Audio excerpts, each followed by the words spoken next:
bono ni baako a wɔkyɛn pem na me ne wote ha yi na wo cameraman yɛte ha yi yɛkyɛn pem bebree bono ne he ne yɛna egina so ɛyɛ nokore anokwasɛm ni obiara ni hɔ a ɔbɛwɔhye yenua he bɔne wohwɛ press conference here wa nkasa wokɔkɔva bi sɛ nipa firi dɔma kyerɛ asonwa ne techima ha yenyina akɔboa yɛ ho ano abaase ne yɛkɔyɛ I think the detail of the story he ni nyina wom nya nene me be sesama no ne yɛ kan bia ɛwɔ saa asɛm him ba be fire hi nyina media houses wo pa me bobodin ahenkan for fire Karim Citizen or fire Ohene David or Bossa be he we are not on China Old Burger India Man TV Bedorson individual bloggers oko bono frontliners here yawo mama ba ka ho asem yawo Mabel Kusi yenuanom kranza katachi ba be ka ho be nyina be ka ho asem nti saa asem ya meken oko ho a woda ho na anokwasem ni amamre ne amane asem ne ye kan because ya ahenie nya ye ne ye de be e wo ho dada ahenie hi na amamre ne amane ba ahyehye da ho dada nya nne ne ye be create bibi mpacho wate ase nti se wo ye blogger na opese wo de amamre kwan so enya sika because all video or publish ya wo de nya sika wo ye media house na amamre asemba na wo de wo kan bi se wunuanom bi no mpanyimfo pa bekotena UTV ekeka bensem honda roma homa ye nwene huhu se ya mamre ne amane kwan so ne ye ka ne dia asem he wo mu he so e wo se fa mamre ene amane kwane so mpacho wate masem ya se nanso oya taninti binom aja utumrika kotwam otamfo dan achia opai wo kromfo wotamfo te wo yale na wo si wuwo anase wo si wo yesi wo awu wahu bi ne okoso wa han na no kwasemeni nyankopon wonsa yenua kofi yade me ne me kasa aseme so de nani eba beto ho a in fact obeye press conference na plaster etitare nani so me ntimi nkase menje de obeye ye hindi na mbom ne yenua he obeye he ne yafunumpan ehwehwe ne me ananye sa komo de wade wo hia ne se odi aduane ebehiem to beke ya da he mistake ne emphatically say se nyame ye na dom no dom ye no the certified medical report and a receipt edebreya se bono champion for na ya bro mpemienu ya bro 2000 mrantie pa ne mabawa sebe se ye moja akura ye betwe na yakwa akoton because na ye wonyina so a ye de ton ye kita receipt he yakwa akoton na ye de amaye nua he na ode ahwe ne ho na ye meken ne na mda so gina sa point ya so nti se obi de tane kasa sebe mpraduasan se wo ba ko sukuu mu na okokopira na headmaster de ne bafie se wo ba hia pira medene ko hospital umisa ka oboy obisa me no be gina wa hu se wa aboka nti adan be taking from this angle na be de sebe me yonkono no minimum no metane we nsi ne ho asema ba me nkangu nani mase wo ya blogger na wo ya media na ofasa akwan yin so a maaka na meka biem nipa bebre ba sore atia bono hemfo a ni titru na nadoma ahene ommo wa onka ahwe wa wudi mirika beba abepachew na anu ada ye nyina hu achew pakese ye ba akokoso edidi bebre untimi nkan be 6 obi anka hwe wo beba aba abepachew nti afeni wo kogura saate be yahimu a fatu hunfo wow afeni na kogura saate be yahimu a na me say o dey tu hunfo ese na ba na not Mr. President, okazana can we say so omo the certified medical report about which means opache say the ekosun Kofi Adoma the ekosun propaganda na say game bi no plan na say friends entro bi no twadia pbi na say me that the yafunupan ehwehwe enemme okay ne Ghana for ba be kasa hinyina bedoye nua Kofi She said yes you don't ya na ebe hwehwe ne sen sa ahoto beba ahoto beba ne ma kire kwane a yefa so ahoto beba nti yemfa sa kwane he so na chese wofoa de afia so asiniga be kan so say ade ne presta na ode atitel na mu en kire say o makọ baabi a o makọ ye bibisa o makọ ye se bi eno momo de mente ye wona wo ka sa mente ana ye mo na ti o mente ana besides no sabe omo je nyame ana mede mepe ete ha okay aha ne sabe asem bi a mekan mpempi wo ya na onfiri me ya me so me ho okay ya do so pa me di kan kire o se ya buru 2000 sa mpanyimfo enyina ba dwenkire na ba wesa aguma no na ma beka nice nti de benwe samma me he wom mikura me mudie wo me amadwene de nti nya fe ya na me begina nkran ni mu na matete nkran na yegu so a ye he na odi bidi abebo me nyante panyini die mante na aka ya koso na bi say bono asase otumfo de ana Ghana a democratic state mampanyini ni di yeso okay besides a unitary state chere say Ghana mantam hinyina ka bomu ye baako eninti ne ye capital town ye baako nti power is fused at the center or in the center so they will be put in a nti tumi Ghana fo nyina ewoye mu according to your constitution article 1+1 that sovereignty resides in the people eninti ne ye sanlai koto aba na ya kire se we ni ndi so na we na yakoponi tumi he na ye de ahye mampanyini mu mampanyini or exercise two powers. He is the head of state at the same time head of government. Those powers are fused in His Excellency John Dramani Mahama. Ono ni tumi hi woni nsem. Before then he nananom be custodians be wo ben sase tama bedi so. Mpacho wati ase ma kan sase asem ne ma kan tumi asem. Na wasema will be say the premises of all question here crying menyintum but ahwefo buoni ani de nti meyi ba no because animtie buo kra se obetimi aka se bono nsase eye obi foforo a wonye ne huntum se oye bono na waka se eye ne de na che se munipa enso ye se nipa he de ya na unse kwan bi so woye animtie buo na eye saa niema wei ne ode akon eba omane mu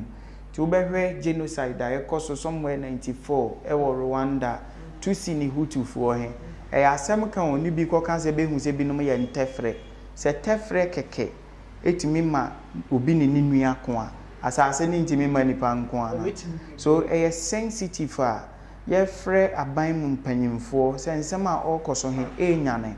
na ya nhwe ya ya de no nofo saa na waaji nsemu bemra na bemmeka bi asam he ni genesis ni se eye obi adwene se ososen bono ana wo tumi bi wo bono ani enti ani Frederick Lugard eye colonial master no ye governor ewo Nigeria in 1923 no was study bibia asama me kan o hwehwe the dual mandate ni book bi ewom no hwehwe hu se si yebetimi ya jan ko asom say ye colonial rule na say colonialism he wo koso say ye betumi ye di abibifo so ya je say ye di best of aba nkasa benhem for so nti decisions a ye pese ye taking ye de be ma behene na behene a impose say decision he e wo be so that means indirectly ye rule them through yenhem for he nti wo de ade a ye frɛ ni indirect rule e de bae indirect rule he Osha 1923 was shase wo northern part of Nigeria Hausa state he eso nti ofa benhem fo no odi bu eso na ohun se ye kama nti se saade a amintre mu nko the British West African state he nti e ba Ghana na e ba Ghana he ohwe Ghana akan he so pa e wo Ghana akan ye baako ni tifri bono akan ni bia bono ne wo no ne woko ba bia wote just say the onwa sheda ye se bia waada wunyane na obre pa nti wonim no kore but wo kan won pese obegia tum ne beka se bia de ye kan ye boa nti se saade a bonofo he ene akanfo he bi a be wo mfimfini mantem ye nka be mom baako party ase nti e be ma bono ne asante eka bom don't forget she say saata makwasi bro ni be na Asante Kingdom wo ni peak na adru ni peak pa wogina ne na so nti se saade a me de bono he beka ho ne ya kan bom me pa che wo ne wo kan ye bom as Asante Confederation mpa che wati ase na ma me misa we ansa na matoa so kwasi bro ni hia na wodi ye nyina so a woche Asante hene prempe de ne ko se ehie Ojai to me him independence be he oda so di Asante fo so bi adinti aya independence ye ho atoye okay so let's assume without admitting says at time he na wo me aye bi wo bono a eye wo de a se wo ba jawa wo de se nipa na wo so osusu se wudi ne so he oda so hye wase na won so de ne ho ode nti mmene ne ye discuss sese okay afia na Matias mmene ne okoso sese na anu ada hu nyina hu ne ha ne Asante fo bede be ne ma bi akwasi buru nyi fa tete brem ba akwaje ba de be mfa be good ne be ne ma nyina ma be okay me kai pa me kai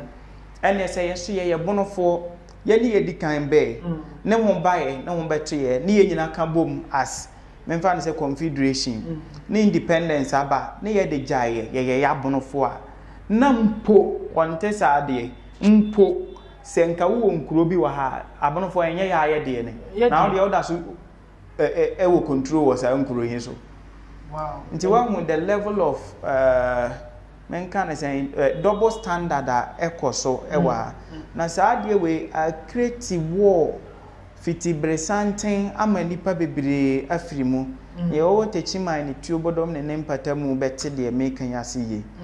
ye wo drobo ne jape krum ne esi ye hene nipa hwere benko bete ase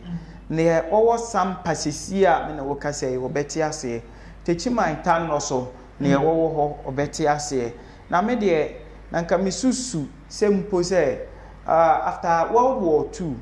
UN eba setena abesembo ye tuo tententen aba chechira no se nka ya abopo ntinti ya misusu ne se mpanyimfo bebo asundwie mom ho ban na mom nye se bebe fuele chaos but Ghana had the echoes ni nti aban mom mpanyimfo eda ho ani mu dada se ukọ mmia ma abobo nyina wuyi nipa du ejina ho a mu baako ne beka cha o firi ba bi be nyina beka se be ye hefo munnan beka cha be ye bonofo bono kro ye bi de bono eniti ya se de ma kire nko ko ba bi kasa na o ye kunni a wonno he e ne sire ni wura firi se bono he ne wo ono kasa anya o kan ni nyina ye strategy they beat the bono in you away from you se be ya obe wipe bono away no what claim me say one na ye kese ni a o hwehwe which enye sa na ye ti we ya bono ni a ye mesere wo ma wani nje be ya wo bia wo san say woni kan PC ye wona nanom ne be ye the first centralized account state e wo modern Ghana akonofo wona nanom ne be kunwa enyi ni pa since 1295 okay bi ye ni wa kan ko bi ye ni we change that kunwa okay wonim die ni bunyansanti emfa ho se besere wo kasa se wo ye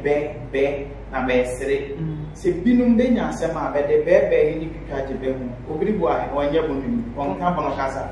eno e be twitwa e je be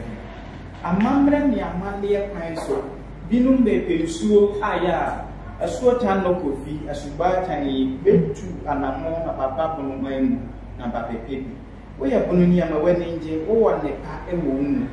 mamma obia enka won hye da bida ma wo bono ye seme energy because bani ebrewo editi ne be ye osaade na bono menim se emfa ho ne operation a akoso a bono ewo ho nkamu musronko anananom hada wo ma aba yentamisi yegu asie nsuo na nyini a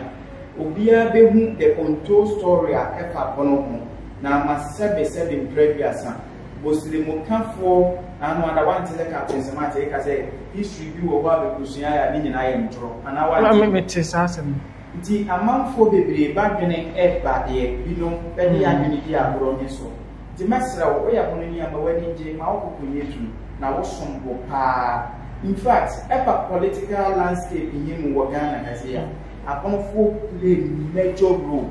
because the young man say my for be etum bachi efiri bono pa me promo Oyenzimani am pass who trace ya nachi efiri bono eye wanchi okay say yemia na enta boye opposition leader ofia prefer buzia onya bono ni ninchi efiri wanchi akrobi nti aba Ghana kabima minkabimu a yedi muntintima aba Ghana adwadi hu nsema na memfa ya papa alaji asuma banda na memfa ne kransi na nsia ofiri wa ofiri bono ha so wo dey check bono ya boa niema bebrem na bono enye obi a opento kwali ntitira sem bono nsase bono japade a wo nyina wo dey akoma pa eninyenye bino meka sa ana ye kokko ye ne ye jimu nsase bono amwa na so de bi ye kokko ye tebo ni bi esa nse dwa akese wo bono ntime ni pere ye no wo hye bono so nanso kwantimi yankum bono ama bono afifiri afefe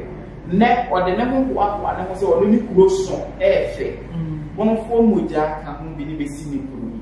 osanse sa confederation ya American anokwase beni ne ye nyina ye capital ni Kumasi yes sir na capital ni Kumasi nti development bibiri be koto anye Kumasi woni e be ko ya na nanom be ko ko a be do e bi ka ho se ne wo ye bibini na utimi ka say abrofo be fa ye lomu ye nkwa nti ye ka ho bi ya contribute ne ya boa abuild the Europe ni America anokwase beni ene na bonfo ene other tribes so right say ye be ka say because of confederation here ye bre